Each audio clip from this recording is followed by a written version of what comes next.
भाई ये इंग्लिश है ना, ये अपनी जेब में रखो। हम हिंदुस्तानी लोग हिंदी पे गर्व करते थे, हिंदी हमारी मातृभाषा है, हम इसका सम्मान करते हैं, करते थे, करते रहेंगे। इंग्लिश में अगर आप बात करते हैं तो आपको रिस्पेक्ट मिलती है। अगर आप हिंदी भाषा में बात करते हैं तो आपको लाइन में खड़ा कर दिया जाता है। आज हम अपने ही देश में हिंदी भाषा को लेकर के इतना ज्यादा अपमानित हो रहे हैं जगह जगह पे जा करके। आज हम सबसे पहले आप लोगों को हिंदी दिवस की हार्दिक शुभकामनाएं देना चाहेंगे, क्योंकि हिंदी, हिंदू, हिंदुस्तान ये एक प्रसिद्ध नारा है। ये एक लाइन में बोला जाने वाला जो एक वाक्य, सेंटेंस या नारा जिसे बोलते हैं, इसका मतलब क्या है? कितने आज भारतीय लोग अपने हिंदी बोलने पर प्राउड फील करते हैं। आप लोगों ने अक्सर देखा होगा, जो जितना परफेक्ट इंग्लिश में बात कर सकता है वो अपने आप को जेंटलमैन समझता है। लेकिन आज एक हिंदी बोलने वाला व्यक्ति, अगर आज आपको हिंदी कितनी बड़ी समस्या है और आज हम कहते हैं अपनी हिंदी पे गर्व करो, हिंदी पे गर्व करो, हिंदुस्तान पे गर्व करो, हम जब अपनी मातृभाषा हिंदी के ऊपर ही गर्व नहीं कर पा रहे हैं तो ऐसी स्थिति में हम कहां जा रहे हैं? जबकि हमारा आप सबका एक ही मानना है,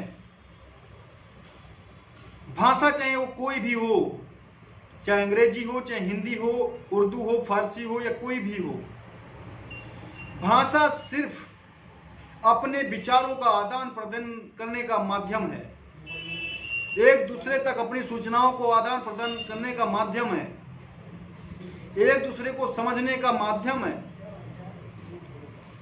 लेकिन लोग आज की डेट में इंग्लिश को इतना ज्यादा वैल्यूएशन दे रहे हैं, क्योंकि इंग्लिश आज अगर आपको नहीं आती तो फिर आप जीरो हैं। हालांकि हिंदी सिनेमा में आप अपने जब एक्टिविटी दिखाते हैं, आप एक एक्टर बनते हैं, कुछ ऐसे भी लोग हैं जो हिंदी बोलने वाले भी लोग सक्सेस हुए हैं, ऐसे बहुत कम महारथी हैं। लेकिन ज़्यादातर ऐसे लोगों को चैलेंज लेना पड़ता है जिनको इंग्लिश नहीं आती, अंग्रेजी में बात करना नहीं आता, अंग्रेजी में लिखना पढ़ना नहीं आता। आज ऐसे लोग अनपढ़ की श्रेणी में गिने जाते हैं। आप MA, BA, BSc, BCom जो भी एनीवे डिग्रियां हैं सब कर लीजिए, अगर इंग्लिश का नॉलेज अगर आपको नहीं है तो आज आप जीरो हैं, आपको कहीं भी तवज्जो नहीं मिलेगा। यह बहुत बड़ी बात है। तो हिंदी दिवस के ऊपर आज इतने दिनों के बाद लोग, सभी देशवासी, लगभग जितने सोशल मीडिया पे अपना अकाउंट बनाए हुए लोग हैं, वो आज सभी लोग हिंदी दिवस की बधाई दे रहे हैं।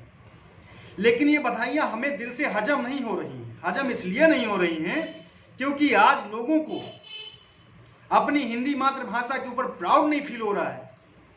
आज लोग इस, जो व्यक्ति आज परिसर में, कहीं आप अगर ऑफिस वर्क में जाते हैं, कहीं भी आप जाते हैं, अगर आप खुद ही वो लोग अनुभव करते होंगे, जो लोग आज प्राइमरी विद्यालयों से पढ़ करके, जिनको लोगों को इंग्लिश के बारे में बहुत अच्छा नॉलेज नहीं है, आज उन लोगों को ऑफिस में जा करके जब उनको फॉर्म दे दिया जाता है और इंग्लिश में लिखे हुए वाक्य उन्हें समझ में नहीं आते, इंग्लिश में लिखी हुई कंडीशंस जो लोगों को समझ में नहीं आती, लेकिन वहां साइन मजबूरन करना पड़ता है क्योंकि हमें अपने पेट का भरण पोषण करना, अपने परिवार का भरण पोषण करना है। ऐसी भाषा का क्या फायदा जो सामने वाला समझ ही ना सके? सामने वाले को समझाने के लिए तीसरा व्यक्ति लाना पड़ता है। आज भी हमारे देश में ऐसे लोग हैं जो लोग अंग्रेजी के बारे में बहुत कम नॉलेज रखते हैं, और जिन लोगों ने BA, BSc तमाम प्रकार की डिग्रियां हासिल कर ली हैं, लेकिन उन्होंने इंग्लिश सब्जेक्ट में ज़्यादा पढ़ाई नहीं की, जिसकी वजह से आज उन्हें पानी धोना पड़ रहा है। और हिंदी भाषा तो आज इतना फ्रस्ट्रेशन है, ये आप जो हमारे चेहरे पे देख रहे हैं, हालांकि मैं एक सम्मानित पद पे काम कर रहा हूं, वो अलग की बात है। मुझे प्राउड है अपने जो मैं वर्क कर रहा हूं उस पर प्राउड है, और मैं मल्टी वर्क कर रहा हूं, एक के साथ में तमाम प्रकार के वर्क कर रहा हूं, और ये हमारा अपना निजी टैलेंट है। और बताना चाहता हूं मैं प्रॉपर हिंदी भाषी हूं, हिंदी से लगाव है मेरा। बात दूसरी ये है, इंग्लिश का टूटा फूटा नॉलेज भी है, लेकिन इंग्लिश बोलने वाले लोगों को जब प्रेजेंटेशन में ज़्यादा महत्व दिया जाता है और हिंदी वालों को कम दिया जाता है, हिंदी वालों को लाइन में खड़ा किया जाता है, इंग्लिश वाले को आगे रिस्पेक्ट दी जाती है, ऐसी समय में हिंदुस्तान के अंदर हमें क्रोध आता है। आज आप जब हिंदुस्तान में रहकर हिंदी के ऊपर गर्व नहीं कर पा रहे हैं तो आपको हिंदू होने पर भी गर्व नहीं है, हिंदुस्तान में रहने पर भी आपको गर्व नहीं होना चाहिए। अगर आपको इंग्लिश पे इतना ज़्यादा प्राउड फील होता है तो आप छोड़िए इंडिया को, चले जाइए अमेरिका, लंदन, जहां पे सिर्फ इंग्लिश बोली जाती है। बहुत फ्रस्ट्रेशन है इस बात को लेकर के। एक मजदूर क्लास का व्यक्ति, जो व्यक्ति लेबर कैटेगरी का है, उससे भी जब फार्म भरवाया जाता है तो भी वहां पे लिखे हुए शब्द इंग्लिश के होते हैं। क्यों इंग्लिश के वर्ड? क्यों? जो व्यक्ति एक अनपढ़ है, जिसको किसी भी भाषा का, हिंदी तक का सही से नॉलेज नहीं, पढ़ना लिखना नहीं आता, उसके सामने इंग्लिश से भरा हुआ लेटर क्यों रखा जाता है जब उसको समझ नहीं आता? हम आज हिंदी दिवस के ऊपर बस हिंदुस्तान में आए, हिंदू बन गए, हिंदुस्तान में रह रहे हैं, तो हिंदुस्तान के होने के नाते आज पता चल गया आज हिंदी दिवस है, तो हिंदी दिवस की हार्दिक शुभकामनाएं भाई सभी संपूर्ण भारतवासियों को। संपूर्ण भारत आपको देख रहा है क्या? नहीं देख रहा ना।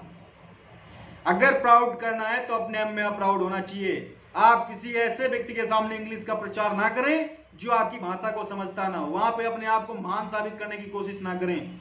हमें ऐसे लोगों से फ्रस्ट्रेशन है। लोग जैसे ही देख लेते हैं कि इसको इंग्लिश नहीं आता तो फिर और इंग्लिश बोलने की कोशिश करते हैं।